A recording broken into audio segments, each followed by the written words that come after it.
சபரிமலை ஐயப்பன் கோவிலில் தங்கம் திருடப்பட்ட வழக்கு தொடர்பாக தமிழ்நாடு, கேரளா, கர்நாடகா உள்ளிட்ட 21 இடங்களில் அமலாக்கத்துறையினர் அதிரடி சோதனை நடத்தினர்.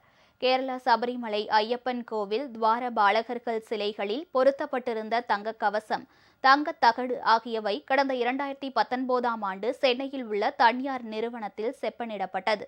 அப்போது 4.54 கிலோ தங்கம் குறைவாக உள்ளதாக புகார் எழுந்தது. இந்த வழக்கை சிபிஐ விசாரித்து வரும் நிலையில் தேவசம் போர்டு முன்னாள் தலைவர்கள் பத்மகுமார், வாசு உட்பட 10 பேரை கைது செய்தனர். தங்க கடத்தலுக்கு உதவியாக சபரிமலை ஐயப்பன் கோவில் மூத்த தந்திரி கண்டரரு ராஜுவரையும் சிறப்பு விசாரணை குழு கைது செய்தது. இந்த நிலையில் சபரிமலை தங்கம் திருட்டு வழக்கு தொடர்பாக அமலாக்கத்துறையினர் இன்று கேரளா, கர்நாடகா மற்றும் தமிழ்நாடு ஆகிய 3 மாநிலங்களில் உள்ள 21 இடங்களில் ஒரே நேரத்தில் சோதனை நடத்தினர். குற்றம் சாட்டப்பட்டவர்களின் வீடுகள் மற்றும் தொடர்புடைய இடங்களில் இந்த சோதனை நடத்தப்பட்டது.